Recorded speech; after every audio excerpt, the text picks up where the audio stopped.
Welcome back to the FanSpeak Network and another episode of Sibling Showdown, our strategy edition. This is one of our final strategy editions before the 2025 NFL Draft, which is, of course, next Thursday evening through Saturday, of course. And we will find out the landing spots of all these rookies that we've been drafting the big board. And we will have new rankings for, of course, BBM and all the best ball contests for Hot Best Ball Summer. And so today we are going to talk about Steve's final 2025 NFL mock draft. It's 3 rounds with trades. We're going to pull it up in a minute, but let me, of course, talk to Steve. Steve, how are you doing? Draft has always been around your birthday, so it's kind of like birthday, Christmas all mixed together for you. You've been covering the draft for 15 years. You covered the Senior Bowl from 2012 to 2020. You obviously created a mock draft simulator in 2013. This is our 12th NFL draft with On the Clock mock draft simulator. The draft, was always so busy for that, but now it's more important to us for best ball purposes. So with all that said, I know the draft is still like Christmas Day for you, near your birthday. How are you doing? Are you so excited for this, mainly to see these rookie landing spots? Yeah, there's definitely more involved with rookie landing spots because it's so important for fantasy. And, we see it every year where, last year, Blake Corum and Tyler Benson were two of my highest pre-draft running backs. Unfortunately, got terrible landing spots. I think this year, we just have more teams with, potentially positive landing spots, so that helps. And just a higher level of rookie class, both at running back and tight end. And look, there's still going to be plenty of good receivers this year. So yeah, really looking forward to seeing where these guys land, and hopefully we hit on some of our top guys getting good landing spots. Yeah, we were just in a big board draft, one of our final big board stream drafts, likely, because I think it's probably going to wrap up by probably early next week. But we will have a lot of content next week of still live drafts, maybe some DraftKings. We might get in the DraftKings streets. We will do some live reactions to the first day or two of the NFL draft. So stay tuned for that. We also are going to be launching a best ball subscription via Substack around May 1st. And that'll include rankings from both of us, rankings for other types of tournaments when they are released, articles, draft only, sub only shows. So we've got a lot of fun stuff coming. Stay tuned for that. That is exciting as well. But yes, we are turning our attention to the NFL draft, which is 1 week away. And hopefully you find this episode just fun and exciting. Check out Steve's mock draft yourself on fanspeak.com. Again, 3 rounds with trades, but we're going to just walk through it here today. Steve, any final thoughts before setting this up as far as, again, thinking through these trades and how you did 3 rounds?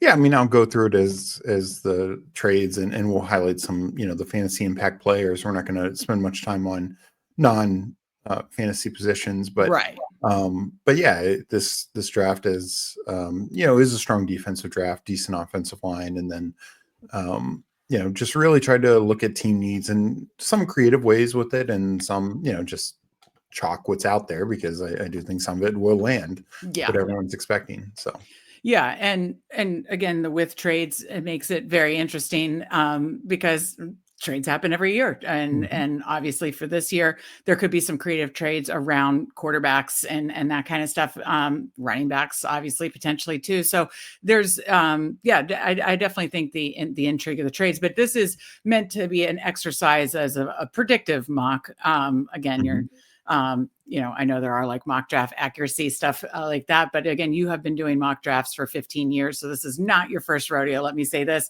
And you are very good at kind of mapping this out and making a predictive mock draft. So again, we'll see how it lands. I'll be interested to see how many, running backs you had talked about on the show that you think there could be at least 10 running backs on day 1 and 2. So that would be rounds 1, 2, and 3. I'll be interested to count here in this mock draft of how many running backs. Do you know off the top of your head, or we'll have to count it up? I don't remember how many I got to. I want to say 10, but we'll see. Probably in that area. Speaking of 10, in our big board that we just drafted, it's one of the most recent on the FanSpeak Network. Check that out. And of course, while you're here, be sure to like this episode. If you haven't subscribed to the FanSpeak Network, be sure you do. Obviously, highway to 1K subs. We hit 500. Very exciting. But now we're on the highway to 1K. When we hit 1K, 24-hour live stream. So help us get there, like this episode as well. Okay, so I've pulled over your mock draft, Steve, and now let's go through it. So of course we can go fairly quickly through kind of the chalk, but we know that Cam Ward is going to be number one to the Titans. There is no mystery in that when he's saying that what Calvin Ridley on a video game, Calvin Ridley is better than AJ Brown, and Yeah. Treylon Burks is a top 5 receiver. We know he's going to the Titans, right? Yeah, no. That's been the worst kept secret for the last few weeks, and it's just totally slipped out at this point. And they need a quarterback. They did nothing else for the quarterback position. Got rid of Mason Rudolph, and yeah, I think him and Calvin Ridley stacks are really fun. Yeah, absolutely. Okay, so that takes us to number 2, and you have mocked Travis Hunter, which seems like more and more steam is picking up that way. They talk about how he would be the Otani of the NFL, and just really exciting landing spot for people like you and I who have been drafting Travis Hunter, who is the best wide receiver in this class, as a wide receiver, and because he with the Browns will likely be used first as a wide receiver and also as a cornerback, and it's just true unicorn. Yeah, I mean, he's just such a special player. Look, Abdul Carter plays a great position. He's a great prospect, but Travis Hunter is just a one of one. Yeah. And it's clear the Browns are very high on him because it was their GM who was out in the streets today talking about him being the Shohei Otani and just such a special, unique prospect. And yeah, I mean, I think the Browns are clearly going to utilize him quite a bit at receiver and kind of make that more of the focus. I think he'll get plenty of corner work. But yeah, he's a top receiver in this class. Would have been, he probably would have edged out a Dunze as number 3 receiver last year. So that's the level we're talking about here. Right. Which is absolutely insane. Yeah. And just seems like a good guy and just true competitor too. So I can't wait to see this guy. Cleveland needs just some good mojo after the Deshaun Watson stinks. So I think this would be an excellent move for Browns organization and fans to get excited about. So then that takes us to number 3, and New York Giants taking Abdul Carter. Obviously we're not going to spend as much time on non-fantasy impact players, but anything you want to say about Carter? Yeah, so I'll honestly just wrap up these next 3 picks together. Sure. Yeah. No major fantasy aspect. The Will Campbell will make Drake May's life better, make the running back's life better. Everyone, every fantasy position life's better in New England. And we'll see what they do later to address some of their other needs. Same with the Giants. I think they take Carter here, but quarterback and running back are still in the mix for them. You'll see that later. And Jacksonville, they could add some weapons. I think if they stay put, there's an outside chance they could take a shot at Ashton Genty, but Mason Graham is a very good defensive lineman. Their GM has talked about improving their defensive line, improving in the trenches. And I think if they stay put, and maybe if Will Campbell's there, they'd take him, but it's probably Graham or Genty, maybe a Membu. So they're kind of looking at those 3 guys would be my guess. And that does leave Genty to that 6th spot. Okay, so as you see here, Dallas Cowboys come up and trade with the Las Vegas Raiders, trading pick 12 and 44 to the Raiders for the 6th overall pick to select Ashton Genty. Explain your thought process behind Jerry making a big splash, which wouldn't be surprising at all. I think it's twofold. One, you have the Raiders who absolutely need a running back. They're one of the teams that need a running back the most, and they could take this generational talent here in Genty. What I will say is Chip Kelly, coming from the Ohio State offense, has 2 Ohio State guys who could go, in the very tail end of the first round, early second round. They have a pick there now, actually a second early pick with this kind of trade. And Pete Carroll has utilized second round picks, late first, Rashard Penny, second round picks in Kenneth Walker and Charbonnet in just recent years. I mean, that's all in the last 6-7 years. So yeah, they absolutely fit that bill. And I just think the Raiders have a lot of needs. Could they take Genty? But I just think you look at those ties to like Kelly and Carroll's kind of strategy. I think they would be open in trading back. And they just have needs. And, just point to, I know it's later, but I have them trading back to 12 and getting the top total receiver in this draft in Tet McMillan. Hunter is the number 1, but McMillan's a very good receiver and fits exactly what they need. So that's the kind of reasoning that I think they could look at. And from the Cowboys' perspective, I think most people are thinking they could take receiver in the first round, maybe running back in the second round. I just think Jerry's looking for a splash. I think he's looking for impact. He took Zeke Elliott with a top 5 pick, 8 years ago, whatever it was. And that worked out really well. Zeke Elliott was an exceptionally good running back, particularly early in his career, that first contract. And Gentry could be that workhorse. And now he is Dak, he's Lamb. I mean, this offense is raring to go. They need some more offensive line help, but this offense is raring to go. And Gentry could just be so special and just really shake things up. And look at exactly what Gentry's comments said. Yeah. Saquon did this for the Eagles. Well, who plays in the Eagles division? Cowboys. Jerry sees that type of thing. Oh, absolutely. Yeah. No, his quotes from the Players Tribune article and on Twitter was amazing. Basically saying it's a tackle football. Try drafting the running back that's hard to tackle. So I loved his quote. This would be a massive splash for the Cowboys. So that takes us to obviously two non-fantasy impact players, but the New York Jets selecting. I'll talk about those two teams together because look, the Jets, Membu does kind of solidify their offensive line for Justin Fields. There's been some talk they could look Gentry if he was there. He's obviously not in this situation. They could look wide receiver. They have Garrett Wilson and bust right now. They could look tight end. They absolutely have a need there. But I went with the offensive line. I went with the value, the most valuable position, that's offensive line, because that just helps everyone.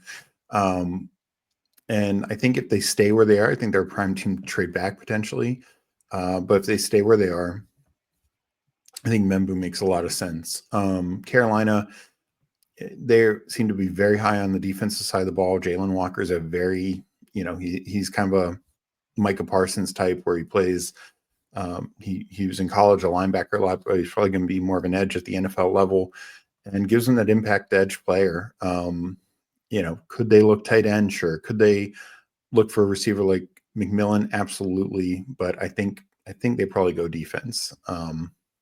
Okay. Well, then that takes us to the big one here. The second trade on the board, Seattle Seahawks come up for not Warren, but tight end Colston Loveland, forced tight end off the board, trade 18 and 50 to the Saints to get up to 9 to select Loveland. Talk about that. So, Seattle, due to their trades of DK Metcalf, of Geno Smith, they have some extra picks in these first couple rounds. And here they use some of that extra draft capital to move up from 18, where they're not going to get one of these two tight ends, to get a need. Like Noah Fant just hasn't done it. And Colston Loveland, he is not Brock Bowers. Nobody's Brock Bowers, but boy, he's got a lot of Travis Kelce in his game. And at the very least, like, we're talking a very good top 5 tight end, receiving tight end, year in, year out. That's a need. They have JSN, they have Cooper Kupp. Actually Loveland could be that guy who's stretching the seams down the middle. He's very athletically gifted. I know he didn't run because he was banged up, but boy, you watch him on tape, so talented. And the reason I chose him over Warren is he is the better receiving of the two. It's very close, but he's the better receiving of the two. And that Michigan connection, Mike McDonald, comes from that Harbaugh system. So he knows the Harbaughs. I just think there could be a little bit more trust there. And Loveland also just has a higher upside to be Travis Kelce. Like Warren, I think, is going to be a very good tight end, but he's never going to be Travis Kelce. Yeah. Well, let's go to Warren now at pick 10 to the Chicago Bears. Obviously, and a creative play caller in Ben Johnson. To me, that would be like absolutely for the Tyler Warren best ball shares, just the perfect marriage. Talk about that. Yeah. I mean, I think the Bears would love for Ashton Gentry to be there at 10. And I even considered them using their extra second round pick to trade up to secure him. But I thought at the end of the day, I think they could be very happy with adding one of these tight ends themselves. Cole Kmet's a good tight end, but you could really upgrade that. And as we saw with the Lions, Ben Johnson, I know he wasn't the one solely in charge of the entire team. Obviously, Dan Campbell, the GM and everything, but they got rid of TJ Hawkinson. And then very next year, they traded up in the early second round to get Sam Laporta. Like, they're very aggressive about that position. Ben Johnson is just one of the most creative coaches out there. He utilizes offensive linemen in all sorts of plays, passing, rushing, receiving, etc. So you mean to tell me he couldn't utilize a guy like Tyler Warren, who does it all himself? Like he runs the ball. He can be a short yardage rusher. He can be a wildcat quarterback. He was a quarterback in high school, and he's a very good tight end. And he's just very hard-nosed. Definitely fit that like NFC North kind of mold mindset. Just be a quick, easy fan for Chicago, and Caleb Williams, though.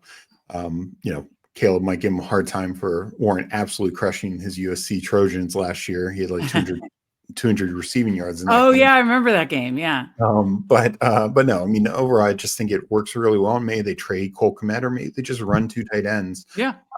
But I think Warren just does so much that a coach like Ben Johnson is going to get the most out of him. He's the poor man's Taysom Hill, but he's actually a better tight end. Yeah. So, like there's just a lot to like there. Absolutely. San Francisco selecting offensive lineman Calvin Banks at 11. Again, we can skip over the non-fantasy related ones, which takes us to number 12, with the Raiders actually making their selection after trading back with the Cowboys to select Tet McMillan. Talk about that. Yeah. McMillan is a very good, 6'4", 6'5", 220 receiver. Is he the fastest guy in the world? No, but he is an ex receiver. He can be a big red zone threat. I think he is exactly what the Raiders are looking for. Bowers can be their true number 1 option. Tet can be their number 2. And you have Myers kind of working the underneath stuff. I think it fits really well. And Tucker kind of like their deep, vertical deep threat speed guy. So he would fit perfectly in that offense. And now it's, if they take him at 6, there's always going to be a question, oh, you're taking him over Genty. Well, here they still get him, and they got the extra pick in return. Yeah. And so this would be the home run situation for the Raiders, getting Tet, getting that big X receiver for Geno, and really bringing that passing offense together. Okay, then why don't you lump together the next defensive picks before we get to pick 18? So, Miami could go any number of ways. I, partly did this in response to like the Jalen Ramsey might be on the trade block news. Jahadi Barron, I think they could also be looking at Will Johnson, but Barron is a little probably more, he can play inside, outside, do a lot of things, kind of like Jalen Ramsey. And Colts, Chad Campbell, everyone thinks they're going tight end. Well, here both tight ends are off the board. And also they don't need a tight end, as Matt Harmon, I think, put it. They already have enough weapons that they can't get the ball to. Why give them another tight end? And especially early, like this early in the first round, right. Maybe second, third round. It's kind of deep tight end class. They could definitely still attack that in the second or third round. And so they need defense for sure. And Campbell is a special player, special sideline linebacker, cover guy. So I just think it's a good value pick. Will Johnson, I have sliding a little bit, but I actually have Buffalo making a big trade up to get him. Buffalo's extra picks. There've been some talk that they want to make a splash. Will Johnson, look, the 40-time injury is a concern, but this is a guy who entered this NFL draft season as like a projected top 5 player. He came up in some of the biggest moments. 2 years ago, he really battled against Marvin Harrison and during Michigan's title run. This past year, he was banged up, not the same guy. But I just think there's a lot there to like. And I could see him fitting the Buffalo Bills system and just being that splash guy that they need. Okay. And wrap up the 2 other defensive players before we get to 18. So same, Arizona, could they go receiver? Maybe. Could they go offensive line? Sure. But I think they're more likely to go on defense. If one of those corners, Barron or Johnson, are there, they could go that way. But Michael Williams is one of the better edge guys in this class. I think he's a really good fit. They need to add more pass rush. Bengals, they've telegraphed quite a bit that they're going defense. Yeah.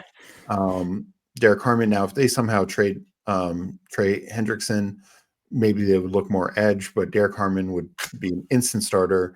Good, can generate pressure inside and really help that defense. So I like that. All right. And then we get back to offense and fantasy, and that's 18. Saints trade back. They get, with the pick they traded with the Seattle, and they take their quarterback in Jackson Dart. Explain that thought process.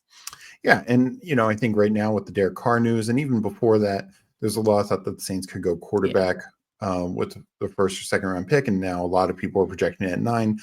9 just doesn't make sense. Jackson, that's a reach for Dart. That's a reach for Sanders. And unlike last year where people didn't think like Nix or Penix would go that high, the reality is last year's class was better and deeper, and you knew you kind of had to do it just because you had so many teams. I mean, you had a team like the Raiders who just they needed a quarterback, but there was nobody there, and a handful of other teams. So it's not so much the case here. And so I think from the Saints' perspective, they trade back, still get their quarterback who could start the majority of the season, maybe not day one. We'll have to see what happens with the Saints situation, but Dark could end up starting a good bit. And he's a plenty of upside, and could be a good young guy for Kellen Moore to mold and build this team around. Yeah, and then talking about another trade, then the Cleveland comes up after selecting Travis Hunter to get Shedeur Sanders, his teammate. What better way to get that Deshaun Watson stink than to kind of give the fans and the organization to be something to be excited about here, pairing Shedeur with Hunter. To explain this pick. Yeah, so I don't know if they'll have to go all the way up this high, but it does put them above the Steelers, does put them above, say, the Rams. And of course, just making a bigger jump that maybe a team like, say, the Giants won't be willing to make. Cleveland, they do need to make a move. Let's be honest. This team is struggled to find their quarterback, and to they gotten rid of guys like Baker, who's now in a much better spot.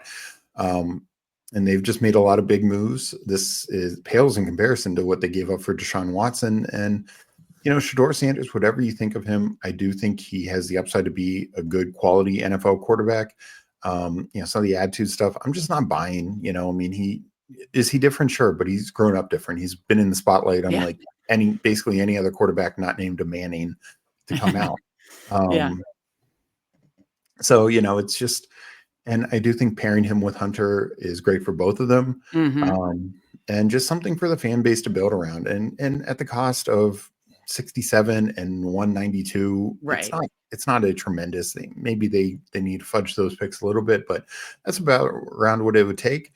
And from Tampa's perspective, they probably were high on Campbell, and they could go defense any number of directions, but they don't have any major pressing needs because they're a good team. So I think they kind of get a team to move back and get another pick in the top 70. And then a late round pick. No, I like that. Then next pick 20, what I think most people are doing, and I like that you did it too, mocking running back Marion Hampton as a second running back off the board to the Denver Broncos. I mean, that would be an absolute perfect fit.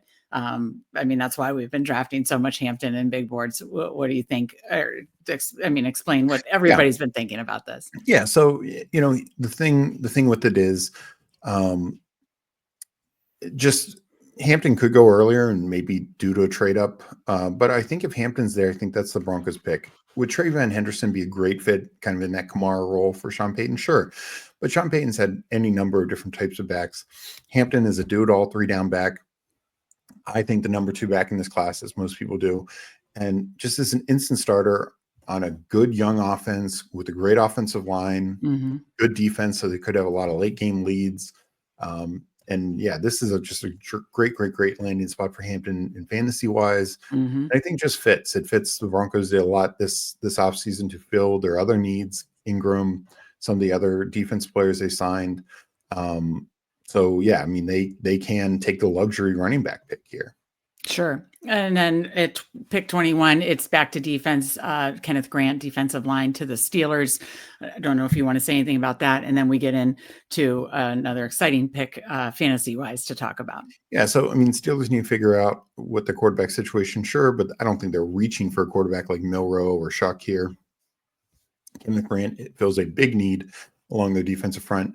It's exactly what they're doing, that Michigan defense. I think if he's there, I think they want Grant or Harmon are the 2 defensive linemen they'd be really targeting in the first round. If a guy like Amarian Hampton's there, I think running back is in the mix. I don't think they reach for a running back otherwise. But we definitely know they're looking running back. Sure. I will, the Chargers, Luther Burden. I think this will be a surprise for some. Look, this is in part because I believe Burden is the next receiver, but it's also even those who maybe don't have him ranked as high, like the Matt Harmons and so many people out there will repeatedly say, upside wise, he actually might have the second highest upside next to Travis Hunter. It's just the slash here at Missouri, some of the attitude concerns, whatever. There's a lot of diva wide receivers in the NFL. And sometimes it blows up in your face, but sometimes those guys just are the best in the league. And Burton has that kind of upside, and I think he fits with the Chargers. Him and McConkey would just be fantastic. Two targets. Would have a no nonsense coach. I think he needs good structure. I think he needs an elite quarterback, somebody can hit him vertically, somebody can hit him underneath. And yeah, I think him and McConkey would just do a lot of really, really nice things together. So would Burden play the X role, or and McConaughey working No, out of the slot, or how would you see that? I think they'll kind of rotate into the slot. I think they'll kind of rotate the slot and the Z in two wide receiver sets.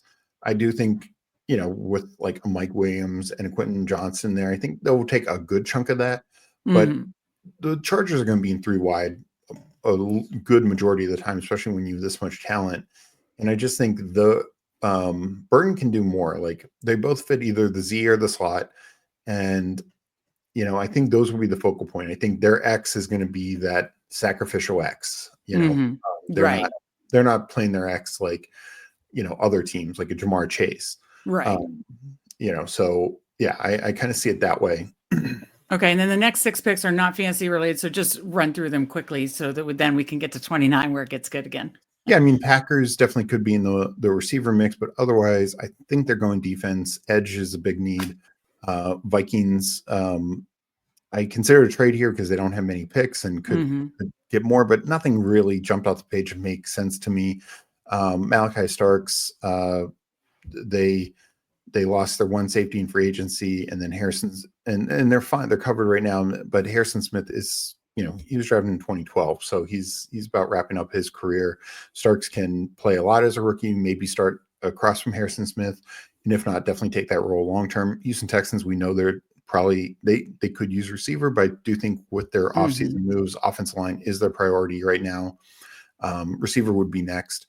Rams could go in a number of different directions. They were a team I considered trading up for a tight end. We'll get to it Mhm. later, but I actually have them trading for a veteran tight end later in this draft.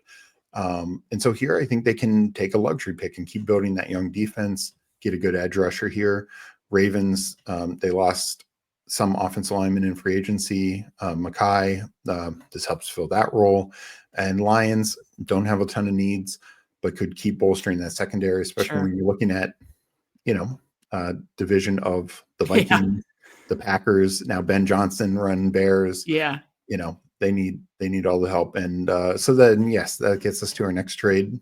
Yeah, 29 Patriots come up and trade with the Washington Commanders to grab wide receiver Matthew Golden. They give up 38, or excuse me, come up with from 38, give up 77, 177 to Washington for 29 and 128. Obviously, desperately, they get the offensive lineman at 4, and they desperately need more weapons for Drake May. How do you think Golden would fit there? Yeah, and so that's what I was thinking. The Patriots, they get their offense lineman early. They have some extra picks, and so they could come up and get the receiver they want. A lot of people, that would be Matthew Golden in this kind of range. And he tested extremely well. There are some concerns that he didn't, have the production metrics until his final like half season at Texas, but Mm-hmm. some of that was due to injury and other things. And look, he's a very good route runner. Even before he blew up the combine, everyone commented he's such a good route runner. Uh, Great route runner. He has speed. We might need to get him to, become more a vertical guy, but he can line up in the X. He could line up in the slot. Right now they have Stephon Diggs, Mac Hollins, and a guy, Douglas, and just a bunch of other guys who aren't too exciting. I think Golden immediately becomes a starter, gives May another top weapon. But with Diggs, he doesn't have to be the number one. And that's Mm-hmm. the thing that when people talked about, oh, could the Cowboys take him at 12 and stuff like that? Granted, he doesn't have to be the number one with Lamb, but you don't typically take the like a true number two receiver in the top 12. Right. You take him at the end of the first round. And so that's where I think it fits for New England. And the other benefit of the Patriots jumping up, and the Bengals can attest to this, is that fifth year option It's Mm-hmm. important for quarterbacks and it's important for receivers. Mm-hmm. The T. Higgins situation, they had to go the franchise tag route and do all Yep. that a year early. So that could help them in that regard as well. And again, T. Higgins, a number 2 receiver. So Yeah. wanted to make that point. Yeah, absolutely. Wrap up the first round. The last 3 picks are not fantasy related. Wrap that up before Yeah. we get to round 2. So Falcons trade back, still get an edge player. Kansas City bolstering the offensive line. You Mm-hmm. know, they need to do that. And Philly, they take a guy who would go 15 picks higher if his off the field was better. This is just a Philly kind of pick, Yeah. and they lost Sweat in free agency. So, they're fine there, but they're going to likely add depth. Okay. And then starting off day 2, round 2, Tampa Bay, who traded back with Cleveland to come up to get Shador, takes cornerback Trey Amos. And then we can get into some more fantasy relevant picks. Yeah. I mean, Amos, there is a drop off at corner after you get from the hybrid that is Hunter, and then Barron and Johnson. Amos could be a couple of the other guys, but I think Tampa's probably looking corner. There's no linebacker here that would make sense. There's some edges, but I think corner makes a lot of sense just because it's a thinner position this year. All right. And then we get back to fantasy relevant positions with the next 2, 3, actually really gets a little more fantasy friendly here coming up. But let's talk about Jalen Milroe at the Giants pick 34, and then the trade Colts on the Titans and Mason Taylor. So Jalen Milroe, I do think the Giants, my guess is, some people speculate this, and I think it's relatively fair that they can take the best overall player, Abdul Carter, at 3, but they need to add a quarterback. And they probably are working the phones whether to trade up for like a Shador or Dart. But I could see just Cleveland having a little bit more incentive to do so. And so they take Milroe. Does that maybe save Dayball's job? Maybe, maybe not. But they don't. This is the reason why they brought in 2 rookies or 2 veterans for a rookie like Milroe who's not ready right now. Right.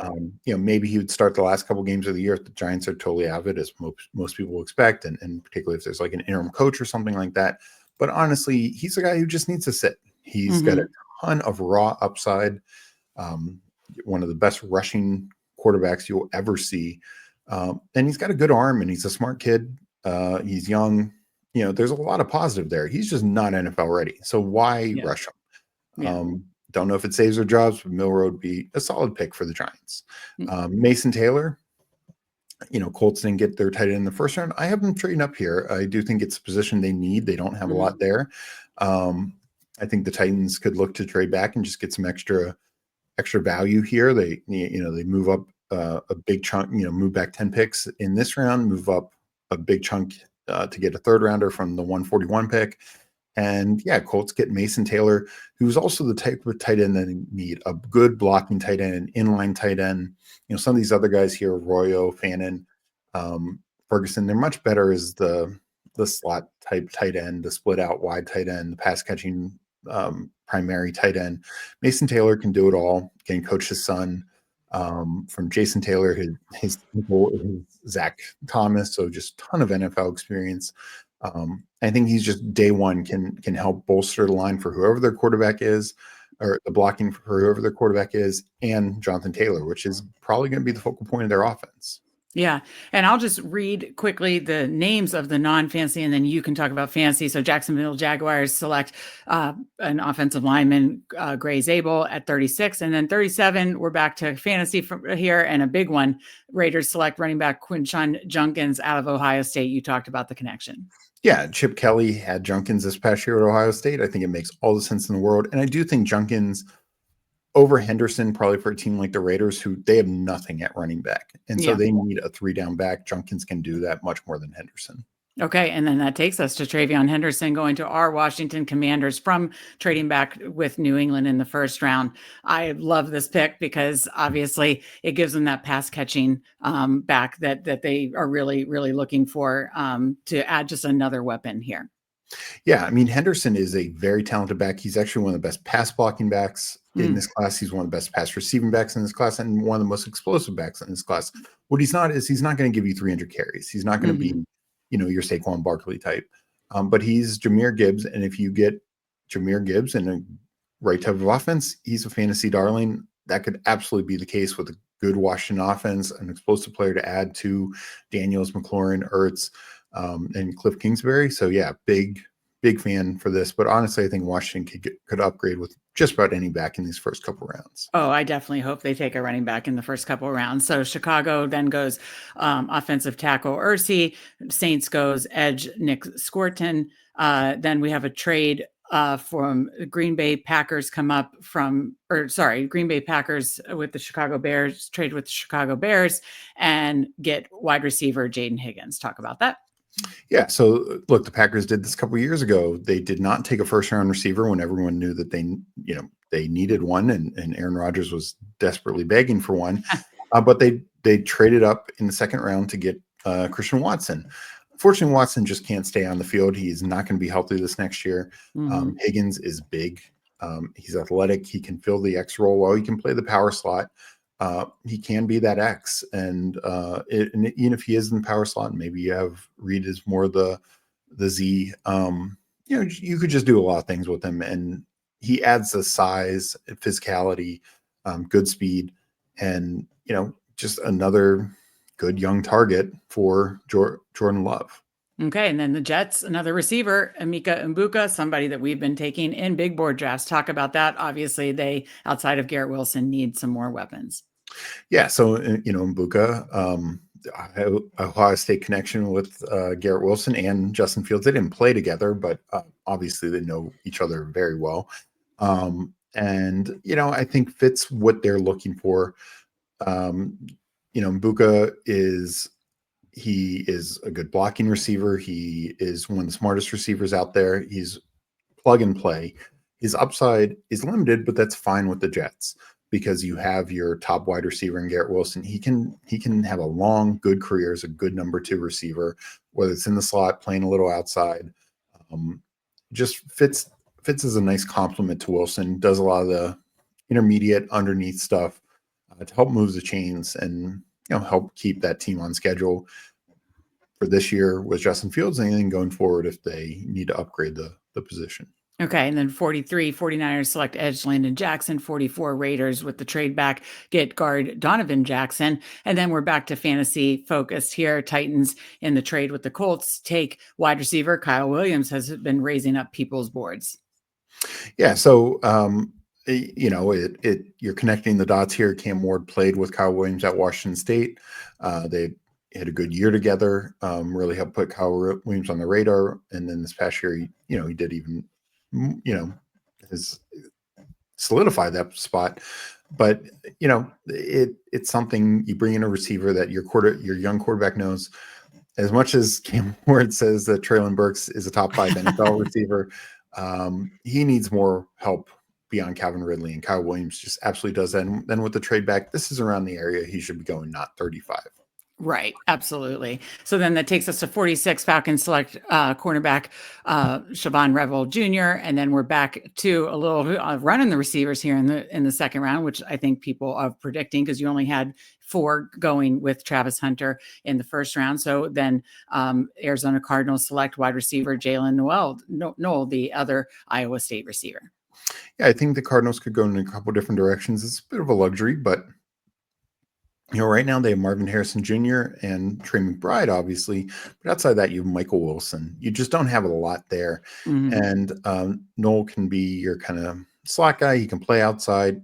He reminds a lot of Christian Kirk, the vertical slot type guy.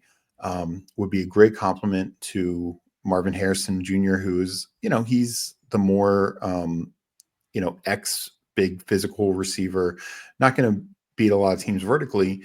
Noel can give them that and help get some of those safeties off Harrison to give him more space to work underneath and pick up, first down after first down.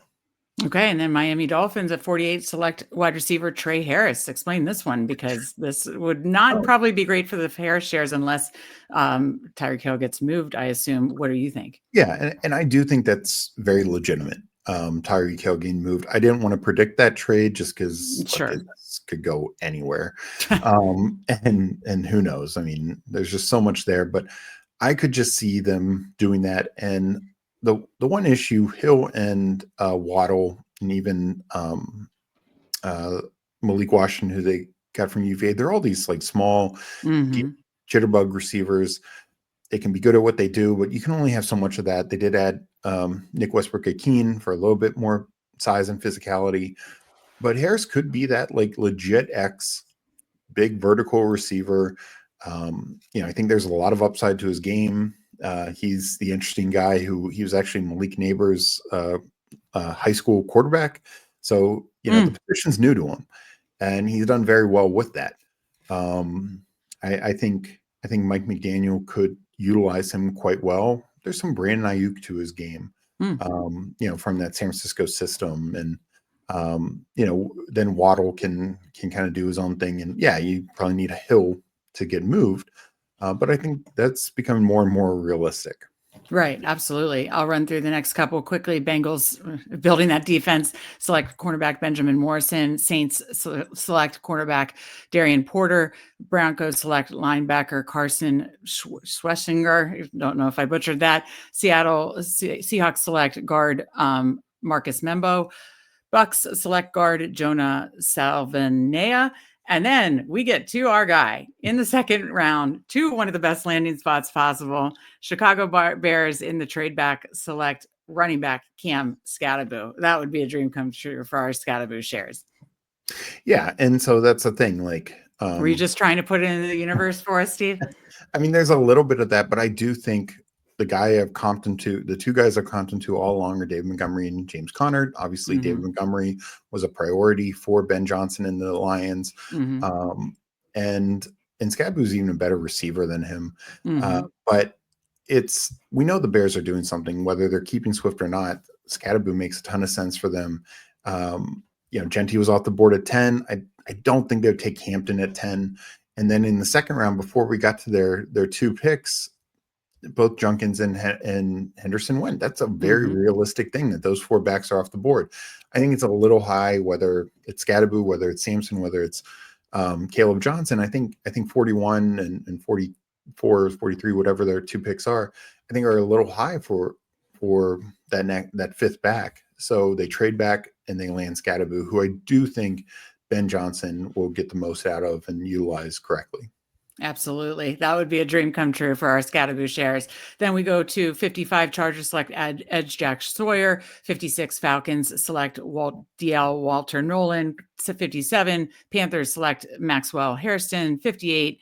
Then we get back to, we talked about this, Texans likely getting a receiver in the draft. They go wide receiver Jack Besh, who I know you like a lot. Yeah, Jack Besh, kind of a power slot. Kirk can be inside outside, so all three can be on the field together. And of course, Nico is their number one guy.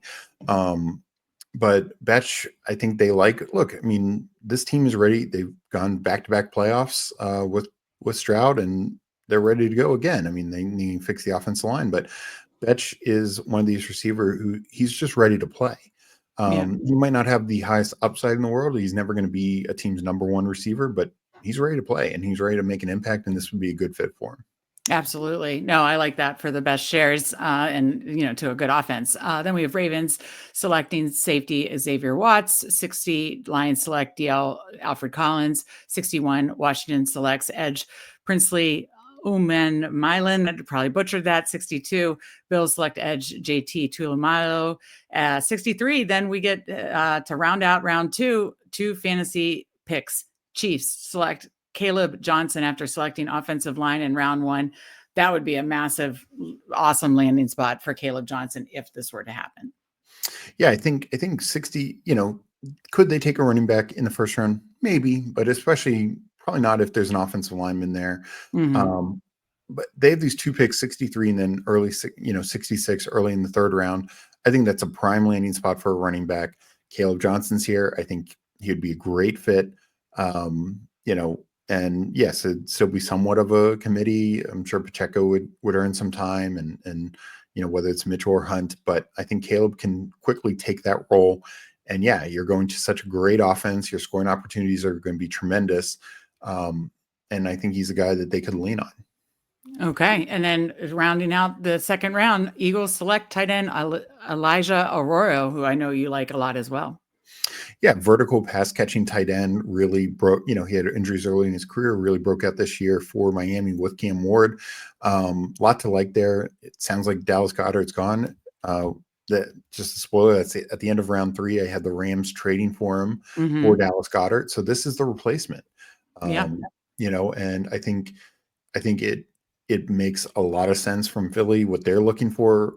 It adds kind of a third passing weapon. And they don't need a tight end to be a great blocker. They're fine Right. with Goddard running routes most of the time. So yeah, I think Arroyo would be a nice upside play for them. Okay. And now we moved around 3, and let's just hit the fantasy related positions. Giants select running back Dylan Sampson, who we've taken a lot of. Yeah, Sampson, I think, is kind of like that 6th, 7th running back. And I think Giants need a upgrade here, and Sampson is a tremendous fit. Okay. And then we have, the Jacksonville Jaguars selecting running back RJ Harvey, who, again, we've taken a lot of. We've talked about the threat that the Jaguars could take a running back. Talk about the fit there. Yeah, I think, you look at Liam Cohen, they upgraded to Bucky Irving last year, and Rashard White still has his role in Tampa and had his role last year. And it's a similar situation here. Do they need a back?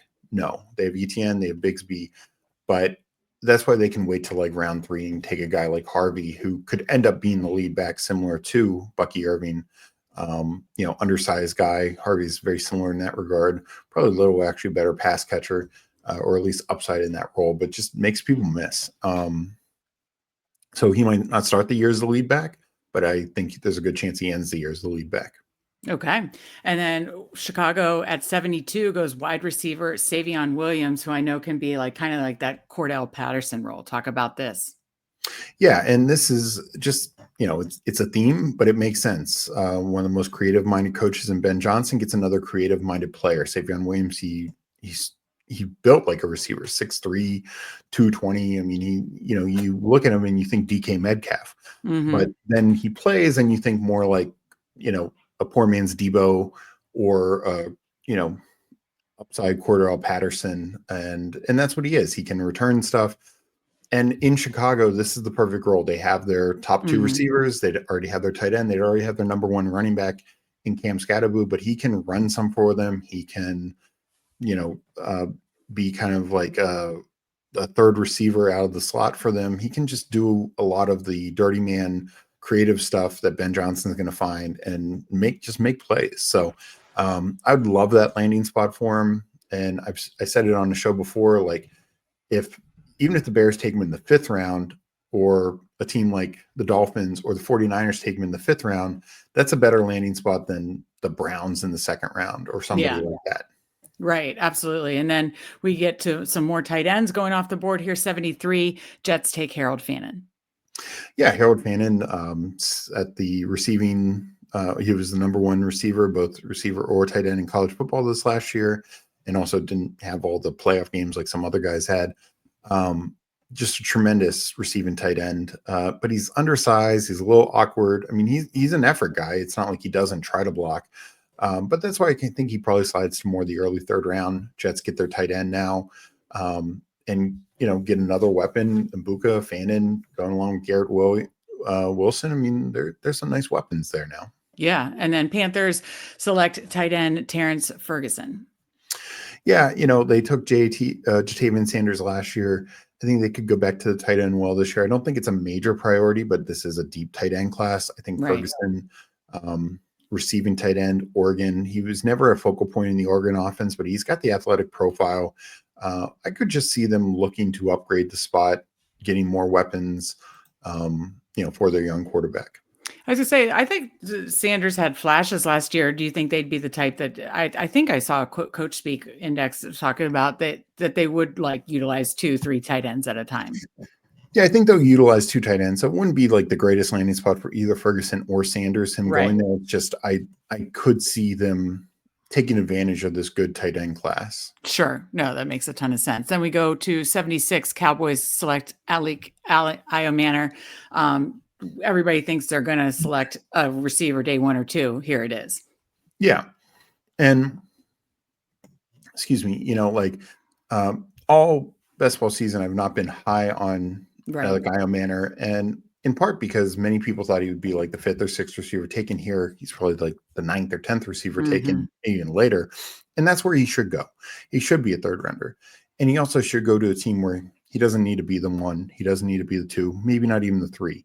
He'll see the field a decent amount in Dallas. Hmm. Someone as a blocker, but I it's a good landing spot for him. I wouldn't like drastically take him. He'd be a 17th, 18th round guy in BBM for me. Hmm. Um, but he is young. He's a redshirt sophomore. His best football is definitely ahead of him. It's an upside play, and Dallas would be a nice landing spot for him. Absolutely. Then down to the Bengals 81 running back DJ Giddens, which has been, kind of rumored that they want to take a little workload off of Chase Brown. Yeah, Giddens is. I think they're likely to take a running back, kind of third, fourth round. This kind of the area that makes sense, and I think Giddens would be a solid guy. He's actually reminds me a lot of Chase Brown.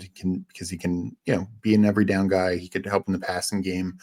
It would hurt Chase Brown's value a little bit, but look, Giddens in fantasy drafts is going like in the 150s, 160s. Most number two backs are going way higher than that. And so Mhm. this actually would be an upgrade again, slight downgrade to Chase Brown, but just fits well.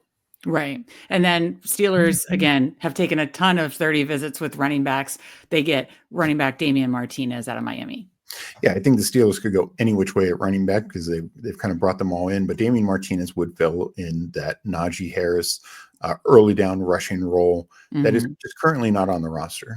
Jalen Warren has never shown that he can do that. I think he's got 5 total touchdowns in his career, despite all his usage, 5 or 6, and that's with a lot of passing game usage. And Kenny Gainwell's a solid number 2 back, passing Mhm. down back, but him and Warren are just very similar in their skill set. They could end up with a Harvey or another type of back like that, or they could take a hard nose in between tackles type guy like Damian Martinez, and that's where I think makes sense here. And then we have wide receiver Jalen Royals going 88 to the Jaguars.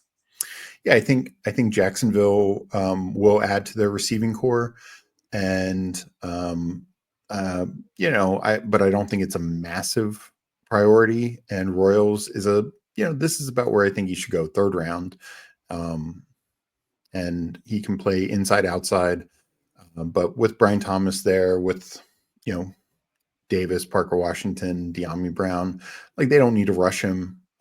There's some concerns how NFL ready he is, just because that Utah State offense was not very friendly, NFL friendly. But this would be a good spot for him. Right. And then 90 Rams get their quarterback, I guess, to groom under Matthew Stafford and Tyler Shaw. Yeah, I mean Tyler Shuck is, he's essentially the same age as Trevor Lawrence. Yeah. They're in the same recruiting class, I believe, and but they need a backup, and I think that would make sense. He'd be more ready to play than some other young rookies that they could get if anything were to happen to Stafford for a couple games. And I think they're going year by year with Stafford. Right. Absolutely. And then 93 running back Jordan James to the Saints. Yeah, similar to the Bengals situation. I think the Saints are adding a backup running back. Mm-hmm. I don't think this drastically impacts Kamara, but Miller just didn't get the job done, Mm-hmm. and so I think Jordan James, he was in the same backfield as Bucky Irving at Oregon, and he's a good back, and I think he'll probably go in this late third, early fourth kind of range. And again, will be a fine number 2 back to target in best ball. Okay. And then 94, I think Cleveland definitely is likely to draft a running back, of course. And you have them taking running back Devin Neal. Yeah, Devin Neal. They absolutely need a running back, and I think Neal can be a every down workhorse for them, and share time with Jerome Ford. But it's Neal. He's not the fastest, he's not the biggest, but he can do it all, and I think he'd be a fine pick there. Okay. And then one more running back to the 49ers, Bashal Tutin, who flew up big board, obviously ADP after the combine. Obviously Kyle Shanahan takes a running back every year. I don't have much Tootin shares. Obviously 49ers is a great landing spot. If you count like the coaching and basically anybody seems to do well in it, but he's got 2 guys ahead of him. So that wouldn't be super tempting in BBM. It wouldn't be super tempting, but this is the best landing spot for him. Yeah. That outside zone scheme, Right.